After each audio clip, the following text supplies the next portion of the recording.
Vous avez juste à mettre la paire à l'intérieur.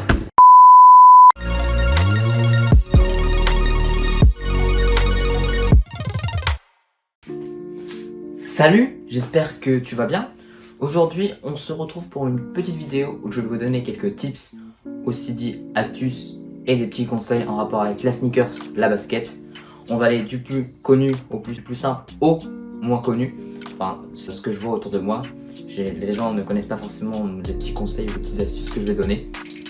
Du coup, si cette vidéo te plaît, tu peux déjà t'abonner et dire en commentaire ce que tu connais ou ce que tu ne connais pas. Ce que je t'ai appris.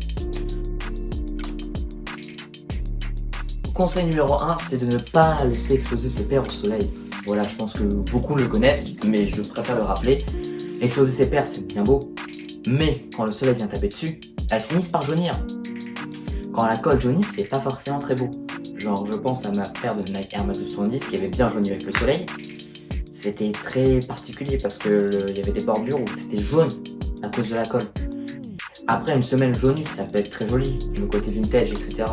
Ça dépend de ce que vous voulez. Mais je vous conseille juste d'exposer vos paires que à des occasions, par exemple quand les gens viennent, ou ce genre de choses, ou de faire une rotation au niveau de l'exposition de vos chaussures. Conseil numéro 2, voilà, un truc encore très connu et très banal que beaucoup connaissent, c'est ne pas passer vos paires à la machine à laver, surtout celles avec des bulles d'air, car elles risquent d'éclater. Au final, vos paires seront peut-être plus propres, mais beaucoup plus abîmées que ce qu'elles étaient avant. Du coup, je vous conseille d'utiliser des produits nettoyants tels que le Crep Protect, ce genre de produits, ou encore les bons qu'on trouve chez les magasins tels que Courir ou Foot Locker. Ce qui me permet de faire une transition sur la troisième astuce, plutôt là maintenant. Du coup, pour nettoyer vos paires, vous pouvez utiliser des produits nettoyants. Et pour les reblanchir ou ce genre de choses, vous pouvez utiliser par exemple mélange de vinaigre blanc et de bicarbonate qui peut reblanchir vos paires. Vous prenez une petite brosse comme ce genre de brosse, vous frottez et ça peut reblanchir vos paires. Il y a plein de petites astuces comme ça de mémés. Vous cherchez comment reblanchir vos paires sur internet et je pense que vous en trouverez plein.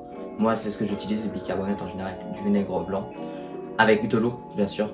Et ça fonctionne très bien. Ou à la place du vinaigre blanc, vous pouvez aussi utiliser de l'alcool, genre pharmaceutique qu'on trouve en pharmacie. Prochaine astuce, conseil, ce que vous voulez, c'est cet objet. Vous vous demandez ce que c'est une espèce de petit truc en plastique, petite chose en plastique, qu'on vient frotter sur une paire de chaussures. Mais sur pas n'importe quelle matière. Ce genre de matière par exemple, on trouve sur les 1700, du daim. En fait, ça permet de nettoyer le daim, parce que le daim, il faut surtout pas le nettoyer avec l'eau. Voilà, truc très banal, que tout le monde connaît.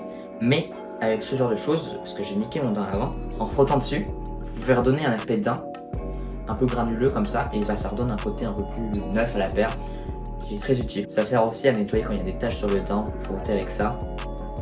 Mais ça fonctionne pas que avec le daim, ça fonctionne aussi sur le suédé. Le suède, je sais pas comment vous prononcez, comme sur ma Jordan une Low Travis Scott, ce qui permet de retrouver le côté, quand on passe un coup, la couleur change légèrement, on passe d'un marron clair à un marron plus foncé. Ça fonctionne aussi sur ce genre de matière et même je vous conseille pas non plus de nettoyer à l'eau, quoique ça craint moins que sur le daim, mais plutôt utiliser ce genre de brosse.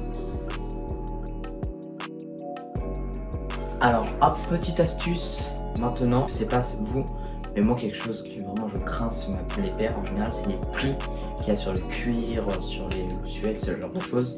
Pour éviter ça, j'ai découvert ces petites choses qu'on vient insérer dans la paire et après on peut enfiler son pied et marcher avec. Donc, à la fin de la journée, on a peut-être un peu mal là, mais ça évite de plier du coup la paire à l'avant et on marche très bien avec. Au début c'était un peu bizarre, mais je me suis très rapidement habitué et ça permet du coup d'éviter les plis sur le cuir et les plis d'usure. Même si je sais que ça peut faire un charme à la paire, par exemple sur ma Air Jordan 1 Low Travis Scott, ça m'aura fait quand même très mal, en restant poli, aux fesses, d'avoir des plis dessus. Du coup, c'est pour ça que j'ai acheté ces choses-là. On en trouve un peu partout, sur Amazon, sur internet, sur des petits sites comme AliExpress, je pense qu'on peut en trouver aussi pour pas trop cher. Je vous mettrai le lien de ceux que j'ai achetés du coup, qui sont très bien, avec des petits trous pour respirer et tout, dans la description. Je les ai achetés sur Amazon. Dans la continuité de la dernière astuce, c'est-à-dire avec les plis, vous aurez besoin là d'une paire en cuir avec des plis à l'avant. J'en ai pas malheureusement. Du coup, je vais prendre celle-ci pour l'exemple. Vous prenez une serviette que vous mouillez avec de l'eau chaude, puis que vous essorez pour qu'elle reste juste humide et chaude. Une fois fait cela, vous prenez votre serviette, mais privilégiez plutôt les petites serviettes de cette taille-là, que vous allez plier en deux, mettre sur la chaussure.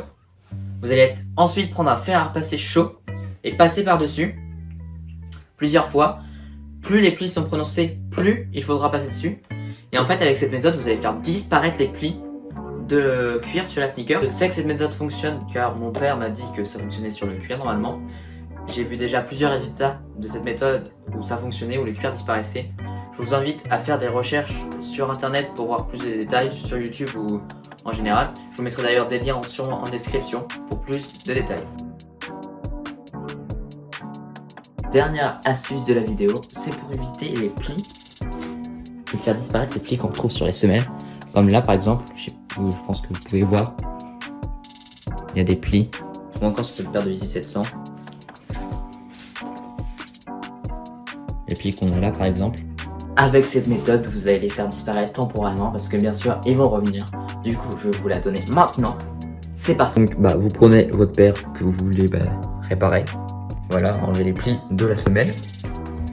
Vous prenez le four, vous mettez à chauffer à 200 degrés. Vous attendez qu'il chauffe. Vous avez juste à mettre la paire à l'intérieur et la laisser 10 minutes au four. Il est 22h02. Donc je l'ai laissé un peu plus longtemps comme vous pouvez le voir. Elle est là la paire, incroyable. Du coup on va l'enlever. Après là. Et hop, comme par magie, les traits ont quasiment tous disparu. C'est fabuleux. La technique est vraiment incroyable. Le four, vraiment. Non, je rigole bien évidemment. Il faut que j'utilise un sèche-cheveux. Non, je rigole. Plus sérieusement, vous prenez votre paire. Voilà, du coup, elle a des petits plis. Là, par exemple. Ou là encore. Et vous prenez un sèche-cheveux. Vous le mettez en route. Et après, vous allez venir passer avec le sèche-cheveux tout le long de la paire. Comme ça, on a des allers-retours. Plusieurs fois, pendant 2-3 minutes. Sur chaque côté. Pas trop le faire près parce que après ça va faire fondre le plastique et en fait les petits trucs ils vont disparaître. On va faire ça maintenant.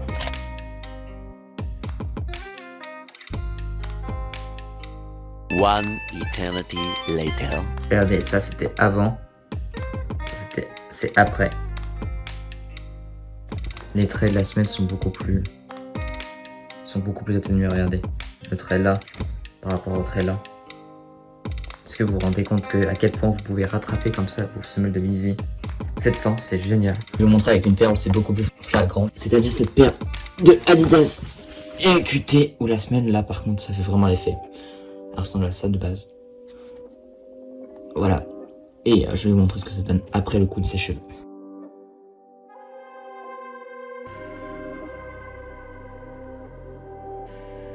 One eternity later. Donc voilà, si on compare les semelles, maintenant on a une semelle beaucoup moins marquée. On voit encore les petites traces là, mais c'est beaucoup plus minime. Du coup le résultat est vraiment, je trouve, bluffant et hallucinant. Parce que les plis se disparaissent quasiment. Enfin en tout cas on les voit beaucoup moins, ils sont beaucoup moins marqués. Du coup avec cette méthode là, prendre quasiment neuf toutes vos semelles. Ça fonctionne aussi chez certaines semelles chez Nike, un peu en mousse bizarre comme ça, molle. Après faites gaffe parce que c'est très chaud du coup, là ça refroidit, mais évitez de la prendre en main directement. Donc cette vidéo est terminée. Si ce genre de vidéo te plaît, montre ton engouement en lâchant ton pouce en l'air. Tu peux aussi le montrer en t'abonnant à ma chaîne, ça me fera extrêmement plaisir. Tu peux aller aussi t'abonner à mon Instagram qui est en description.